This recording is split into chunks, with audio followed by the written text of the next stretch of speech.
They called her a cast-off bride, but God had bigger plans for her journey than any earthly man could imagine. Sarah Beth Morrison stood on the weathered platform of Cedar Ridge Station, her worn leather satchel clutching everything she owned in this world.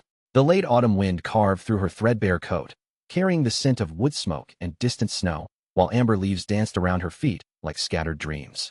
Her fingers traced the cracked spine of her mother's Bible, the only inheritance that mattered now, as she whispered a prayer for strength she wasn't sure she possessed. Before we continue, let us know where you're watching from and what time it is for you. Your comment helps our community grow stronger. Thanks, and let's get back to the story.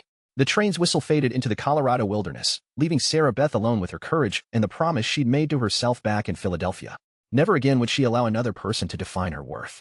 The humiliation of being abandoned at St. Matthew's altar still burned in her chest, but somewhere between Pennsylvania and this rugged frontier town, she'd begun to believe that perhaps her former fiancé's rejection had been God's protection rather than punishment. Martha Henley emerged from the boarding house across the dusty street, her gray hair pinned beneath a practical bonnet, her weathered hands brushing flour from her apron. Something in the older woman's steady gaze told Sarah Beth that Cedar Ridge might hold more kindness than judgment, a mercy she desperately needed after months of whispered gossip and pitying stares. "You look like someone who's traveled far and carries more than luggage," Martha observed, her voice warm as fresh-baked bread.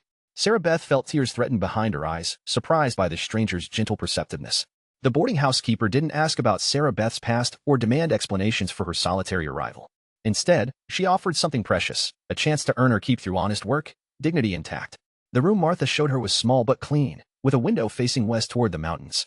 Sunlight filtered through gingham curtains, painting golden squares on the pine floor, and Sarah Beth felt her first stirring of hope since that terrible morning when she'd stood in her wedding dress, waiting for a groom who never came. This space felt like possibility, like the blank page of a new chapter waiting to be written. That first Sunday, Sarah Beth made her way to Cedar Ridge Community Church, a modest building with a bell tower that sang across the valley. Pastor Thomas welcomed her with calloused hands that spoke of working alongside his congregation, building both structures and faith together. The small congregation included families weathered by frontier life but rich in fellowship, their voices joining in hymns that seemed to echo off the mountain peaks surrounding their valley. It was after the service that Pastor Thomas mentioned Daniel Carpenter, a widowed rancher struggling to care for his 80-year-old daughter while managing his spread in the foothills. The man needed help, not charity, and Sarah Beth's teaching experience back east made her a potential answer to prayer. She agreed to meet with him, sensing that God might be opening a door she'd never expected to walk through. Daniel arrived at the boarding house the following Tuesday, his hat in his hands and uncertainty in his dark eyes. He was younger than Sarah Beth had imagined, probably no more than 30, with shoulders broadened by years of hard work and grief etched in the lines around his mouth. When he spoke of his daughter Lucy, his voice carried both fierce love and helpless worry. The child had barely spoken since her mother's death 6 months earlier, and Daniel feared he was failing her in ways he didn't understand. Something in his quiet desperation reminded Sarah Beth of her own father, who'd raised her alone after her mother's passing. She knew the particular loneliness of a man trying to fill roles he'd never been taught, the way love could feel inadequate in the face of another person's pain.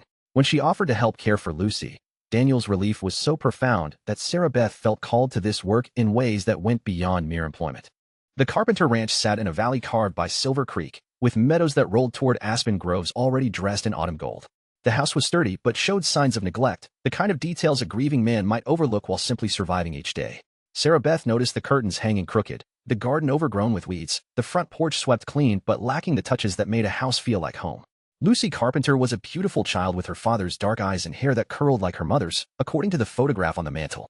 She watched Sarah Beth with the wariness of someone who'd learned that people could disappear without warning, her small hands never straying far from her father's presence. The first week passed in careful observation, with Lucy studying this new woman who moved through their kitchen with gentle efficiency, humming hymns while she prepared meals and tended to household tasks. Sarah Beth didn't push for conversation or force affection. Instead, she created spaces where connection might grow naturally. She baked molasses cookies the way her own mother had taught her, leaving them cooling on the windowsill where their scent filled the kitchen with warmth. She read aloud from books about faraway places while Lucy played nearby, her voice carrying stories across the silence that had settled over the house like dust. Gradually, Lucy began to venture closer during these reading sessions, first sitting across the room, then moving to a chair nearby, finally settling on the floor beside Sarah Beth's chair where she could see the pictures in the books. The first time Lucy asked a question about a story, her voice barely above a whisper, Sarah Beth felt her heart expand with gratitude for this small breakthrough. The evening ritual of family prayers became a cornerstone of their developing routine. Daniel would gather his daughter close while Sarah Beth sat across from them, and together they would thank God for the day's blessings and ask for guidance in the challenges ahead. These moments of shared faith created bonds that went deeper than the practical arrangements of employment, weaving their lives together in ways that felt both surprising and inevitable. As October surrendered to November, Sarah Beth found herself settling into rhythms that felt more like family than work. She helped Lucy with her letters and numbers, teaching her the same songs her own mother had sung, watching the child's personality emerge like flowers after rain. Daniel began lingering in the kitchen after meals, sharing stories about the ranch and his dreams for Lucy's future, his conversation revealing depths of thoughtfulness that his quiet exterior had hidden. The first snow came early that year, blanketing the valley in silence so pure it seemed to muffle even thoughts. Sarah Beth stood at the kitchen window watching Daniel and Lucy build a snowman in the yard, the child's laughter ringing clear as bells across the white landscape. Something shifted in her chest as she witnessed this moment of joy, realizing that she'd begun to think of this place not as temporary employment but as home. Her contentment was shattered the following week when a letter arrived bearing the seal of her former fiancé's family. The Washingtons had discovered her whereabouts and felt compelled to warn the good people of Cedar Ridge about the woman in their midst. The letter detailed her abandonment at the altar, suggesting character flaws that had made her unsuitable for marriage, implying that any decent family should be cautious about allowing such a person near their children. Martha delivered the letter with tears in her eyes and fire in her voice, having been shown the contents by the postmaster, who felt duty-bound to share such information with the community. The betrayal cut deeper than Sarah Beth had expected, not just because her past had followed her west, but because she'd begun to believe she might finally escape the shadow of that terrible day. Word spread through Cedar Ridge with the speed that only small-town gossip could achieve. At the general store, conversation stopped when Sarah Beth entered. At church, she felt the weight of sideways glances and whispered speculations. Some of the townspeople who'd begun to accept her now questioned their judgment, wondering what secrets she might be hiding, what other deceptions might be uncovered. Daniel heard the rumors at the bank, where several men suggested that perhaps he should reconsider his arrangements with Sarah Beth. Their concern was couched in terms of propriety and Lucy's reputation, but the underlying message was clear: a woman who'd been rejected by one man might not be suitable for respectable society. The pressure mounted as respected members of the community began to distance themselves from the Carpenter Families Association with their controversial housekeeper. The crisis came to a head on a bitter December morning when Lucy developed a fever that spiked dangerously high. Daniel rode hard for town to fetch the doctor, leaving Sarah Beth alone with the delirious child whose temperature refused to break despite every remedy she tried. For 18 hours, Sarah Beth maintained a vigil that tested every ounce of faith she possessed, bathing Lucy with cool cloths, forcing small sips of water between cracked lips, praying with an urgency that seemed to shake the very foundations of heaven. When Lucy's fever finally broke near dawn, the child's first coherent words were to call Sarah Beth Mama, a mistake born of illness but revealing a truth that had grown in both their hearts. Sarah Beth wept as she held the recovering child, knowing that this moment of grace had cost her everything she'd hoped to build in Cedar Ridge. The townspeople who'd already questioned her presence would never accept a woman who'd allowed a child to call her by such an intimate name. Daniel returned with Dr. Matthews to find Lucy sleeping peacefully in Sarah Beth's arms. The crisis passed, but the implications clear to everyone involved.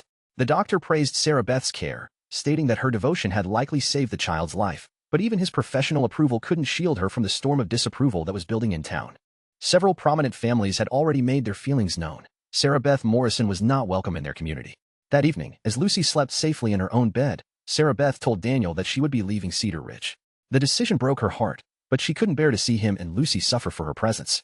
She'd saved enough money for train fare east, and perhaps it was time to accept that some chapters of life were meant to be brief, their purpose fulfilled in seasons rather than lifetimes. Daniel listened to her quiet explanation with his hands clenched at his sides, his jaw tight with an emotion Sarah Beth couldn't quite identify. When she finished speaking, he was silent for a long time, staring into the fire that crackled in the hearth. Finally, he turned to face her with eyes that held more determination than she'd ever seen in their dark depths. The next Sunday, Daniel Carpenter stood before the congregation of Cedar Ridge Community Church with Lucy's small hand in his own and words that would be remembered long after the last snow melted from the valley.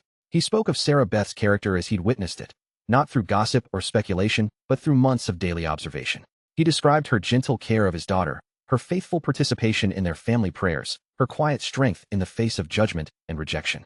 Most powerfully, he testified to the night she'd saved Lucy's life, sitting by the child's bedside when any hired worker would have sent for help and waited. He told the congregation that he'd found in Sarah Beth Morrison the kind of Christian woman who lived her faith through service rather than words, who'd shown his daughter what godly love looked like when the world seemed cold and uncertain.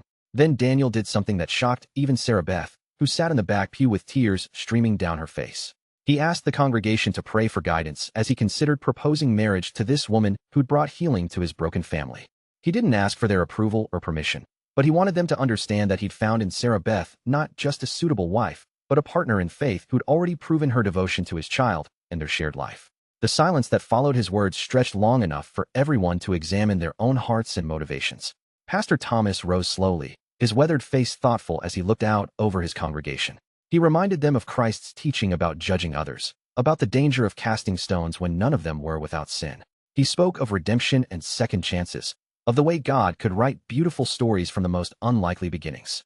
Martha Henley was the first to stand, her voice carrying clearly through the sanctuary as she shared her own observations of Sarah Beth's character. Others followed, including Dr. Matthews, who testified to her skill and devotion during Lucy's illness. Even families who'd initially joined the Whisper campaign found themselves reconsidering their judgments in the light of such overwhelming testimony to Sarah Beth's worth. The proposal came 3 days later, not in the grand romantic style of storybooks but in the quiet honesty that had characterized their entire relationship.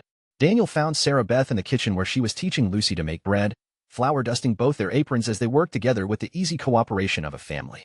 He watched them for a moment, his heart full of certainty about the future he wanted to build.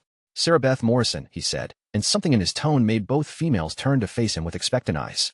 "You've already made yourself part of this family in every way that matters. Lucy and I would be honored if you'd make it official by becoming my wife and her mother in the eyes of God in this community." Lucy's delighted squeal filled the kitchen as she threw flowery arms around both adults, her joy so pure it seemed to bless the moment with divine approval. Sarah Beth looked into Daniel's steady gaze and saw not pity or convenience, but genuine love built on respect and shared faith. Her acceptance came through tears of gratitude, amazed that God had led her through heartbreak to this unexpected blessing. Their wedding took place in the Cedar Ridge Community Church on the first Sunday in March, with spring flowers decorating the altar and the entire congregation witnessing their vows. Sarah Beth wore a simple blue dress that Martha had helped her sew, her only jewelry the gold band that Daniel placed on her finger with promises of love and faithfulness. Lucy stood beside them as witness to the ceremony that officially made them the family they'd already become in their hearts. Pastor Thomas spoke of new beginnings and God's perfect timing, of how the Lord could take the most painful circumstances and weave them into stories of redemption that blessed entire communities. As Sarah Beth and Daniel exchanged rings, many in the congregation wiped away tears, moved by the witness of love that had grown from service and survived the test of judgment. 6 months later, Sarah Beth Carpenter stood in her garden, watching her husband teach their daughter to ride the gentle mare he'd bought for her birthday. The vegetables she'd planted were thriving in the mountain soil, and the house hummed with the kind of life that comes from daily love and shared purpose. She'd begun teaching Sunday school at the church, sharing her gift for education with the children of families who'd once questioned her presence in their community. The transformation was complete not just in her circumstances but in her heart. The woman who'd once defined herself by rejection and abandonment now understood that every closed door had been preparation for the one that would open onto her true calling. She taught Lucy and the other children that God's timing was perfect even when it didn't match human expectations, that sometimes the greatest blessings came disguised as the deepest disappointments. On quiet evenings when the family gathered for prayer, Sarah Beth would thank God not just for the husband and daughter he'd given her but for the journey that had brought her to them. The abandoned bride had found her true home not in the plans she'd made but in the purpose he'd prepared, learning that new chapters begin when hearts are surrendered to divine timing rather than human understanding.